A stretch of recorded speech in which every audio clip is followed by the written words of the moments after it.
because if you don't, you're going to end up with vulnerable groups being discriminated against and even have violence caused against them.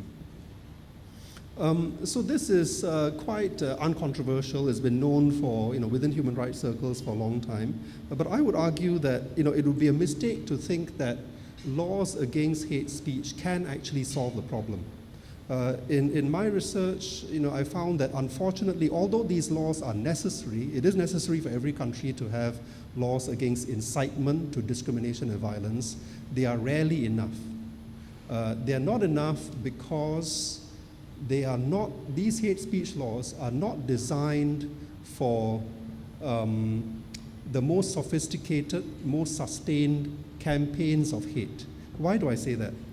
Because most hate speech laws in democracies, most incitement laws, are designed for cases where it's, say, one speaker who says extreme and violent things against another group. Yeah? So it's a prominent speaker who will, for example, say, kill the immigrants, yeah? Or get rid of this religious group. Then it's very clear. Yeah? The person is calling for action against minority group. But in fact, most of the most dangerous hate campaigns do not work like that. The speech is distributed. The leaders are too smart to indulge in extreme speech themselves. They will try to say very reasonable things, right? They will say, they will just make statements about a certain group being full of criminals, right? They will make certain statements about a certain group being different. They will leave it to other people to join the dots. They will leave it to more extreme activists to then say, go after them and so on. Yeah? So if you look at the way hate campaigns are organized in India, the US, as well as Indonesia, it's very clear. There's a distribution of labor. Yeah? The most influential establishment and elite speakers don't use extreme speech, but they will just provide the arguments for why this particular community is a problem. Yeah? Then they leave it to other extremists to fill in the gaps and say attack. So this kind of distributed hate campaign is, I would say, impossible for the law to deal with. It's impossible for the law to deal with because, you take the leader to court, you will never be able to find the leader guilty of actually inciting violence. So take Donald Trump, for example. It is very clear. Common sense tells us that the things that he has said about minorities in the US has resulted in an increase in hate crimes against those minorities. Yeah? But even if the US had tighter hate speech laws like, say, India or Indonesia, Trump would not be able to be convicted on that. Because you cannot prove that that is what Donald Trump intended. You cannot prove that Donald Trump intended to provoke people, instigate people to attack minorities or attack women wearing hijabs or attack Mexicans or whatever. You can't prove it. And that is the problem with hate speech laws. So because of that, because it is so difficult to fight hate speech with the law, sometimes, it is natural to wonder, well, maybe then the law should be tighter. Yeah? We shouldn't wait for incitement before the law steps in. And in fact, many countries would say, well, yeah, don't wait for incitement. But there are different places where we could draw the legal line. Yeah? You could say only prohibit incitement to violence or genocide, which is the most extreme. Yeah? And there's not a single country where that actually is allowed. So even the United States, which is where speech, of course, is the most protected, right? Where free speech laws are the most powerful, even the United States would not have a problem with governments taking action against incitement to violence or genocide. The rest of the democratic world, including the main international human rights conventions, would say that that's not enough. We also need to protect against incitement to discrimination. Which is why, for example, when Geert Wilders, the Dutch politician, recently talked about, oh, there are too many Moroccans in the Netherlands. Yeah? He was convicted for hate speech under Dutch law, because Dutch law, like most European law, would say that incitement to discrimination also deserves to be against the law. Yeah? So this is where human rights norms would draw the line. The moment you call for action against a group, whether it is discrimination or violence or genocide, the government should in fact step in with the law and prohibit such speech. But then there's many countries, including Indonesia, including my own country, Singapore, would take a more traditional view and say, why wait for incitement? The law should step in when people are insulted. Yeah? The law should step in when people's feelings are hurt. Yeah? So, of course, in Indonesia, you have the blasphemy law. In Singapore, we have something called the sedition law, which works in the same way. Anyone who insults any religious group can be found guilty of sedition, maximum jail time 3 years. Yeah? So it's treated as a serious crime. And I think many citizens around the world would say that, yeah, this is sensible. Why wait for the harm? Why wait for incitement to happen? Why not crack down the moment some irresponsible person offends another group? Yeah? I say this is a big, big mistake. Why is it a big mistake? To take this traditional standard and regard offense as illegal, because there's a big difference between offense and incitement. The main difference is that offense is something subjective. It is something asymmetrical.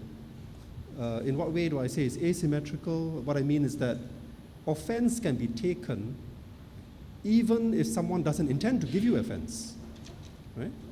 You can choose to be offended even if nobody is trying to offend you.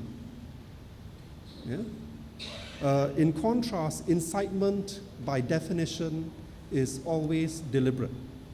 Yeah? Incitement by definition is an intentional act, which means that the courts can in fact make a judgment about whether someone intended to cause harm. But what is the court going to say if the law says that, like in the Singapore case, wounding of feelings is against the law? Wounding of religious feelings is against the law. What is the court going to say if blasphemy is against the law? Does the court have the right to tell a religious group, no, you shouldn't be offended? That would make the religious group even more offended, right?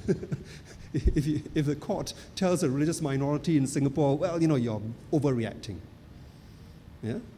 That religious group is going to feel even more outraged that the court is not protecting its feelings. The people can always claim to be offended for special religious reasons that you guys who are secular don't understand.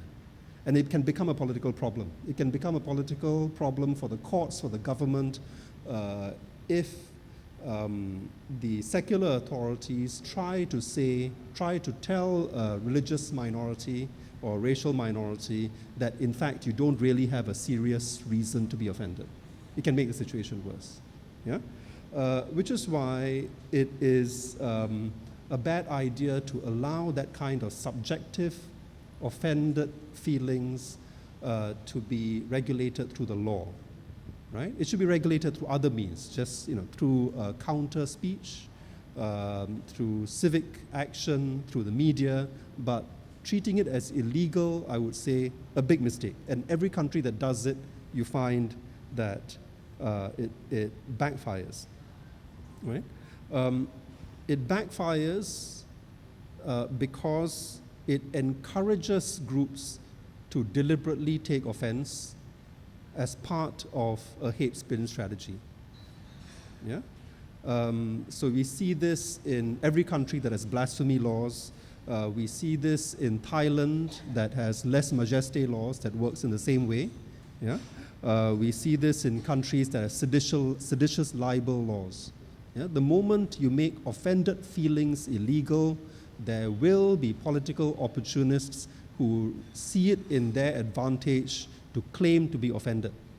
even though there's not much reason for them to be offended. Yeah? Some examples going on right now. In India, you would have heard a massive increase in the campaign to protect cows, right? For thousands of years, Hindus have not had a problem with their fellow citizens, including fellow Hindus, eating beef. Yeah, they've not had a problem with it. Suddenly, groups have found it to their advantage to take great offense at the slaughter of cows and the eating of beef, including non-Hindus. Yeah? So of course, the Hindus who don't believe in eating beef would not slaughter a cow or eat beef. But the history of India shows that those Hindus have not been offended by other people in their community killing cows and eating beef. Now, militant Hindus have chosen to be offended by that. Yeah? And there's lynching of those who kill cows. There are minority Muslim groups who will make a huge fuss if halal is not observed as strictly as they would like. Yeah? But amusingly enough, you find the opposite problem in some countries, like in the UK, the right-wing groups and right-wing media take offense that, like in this case of these headlines, that some shops are so-called secretly selling halal meat, yeah? As if it's some kind of poison, right? So you look at these headlines, millions are eating halal food without knowing it. And that's only because those supermarkets and those restaurants, like many restaurants and supermarkets in Singapore, have opted to use halal meat so that Muslims won't have a problem with it. Yeah? But there's no need to advertise it because there's nothing inherently wrong with halal meat for non-Muslims. But it is possible to take offense. If you're non-Muslim in a country like this, with not enough understanding of Muslims, it is possible for non-Muslims to take offense and say, you know, by secretly feeding me halal meat, you're doing me harm. What's going on there, right?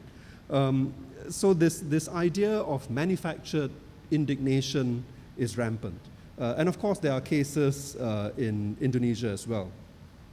One of the most interesting and, I suppose, amusing cases that I found in Indonesia was this, this statue that was attacked, can't remember where it was, outside of Jakarta, called Three Beauties, and the Muslim hardliners, a couple of years after the statue came up, decided that this statue was offensive because it actually represents the Christian Holy Trinity, right, or the Virgin Mary. And therefore, this statue is part of a plot to Christianize Indonesia. Yeah? So this is a classic case of how, even though no offense was intended, violent offense is taken. Yeah? And ultimately, the government gave up and had to move the statue elsewhere. So to me, it's very clear. The evidence around the world shows very clearly that mass religious outrage, I would say, is never spontaneous and never as irrational as it seems. It's always part of a sophisticated political strategy. Yeah? I know this is a very strong case to say that, a strong argument to say that mass religious outrage is always manufactured, but I think actually that's true, right? If it is at a smaller level, I mean, of course, individual small groups can be deeply offended and deeply outraged by something that offends their racial or religious feelings. Yeah? But I think the moment you see that escalated and sustained, you know, in terms of mass protests that last a long time, you immediately have to suspect something. Yeah?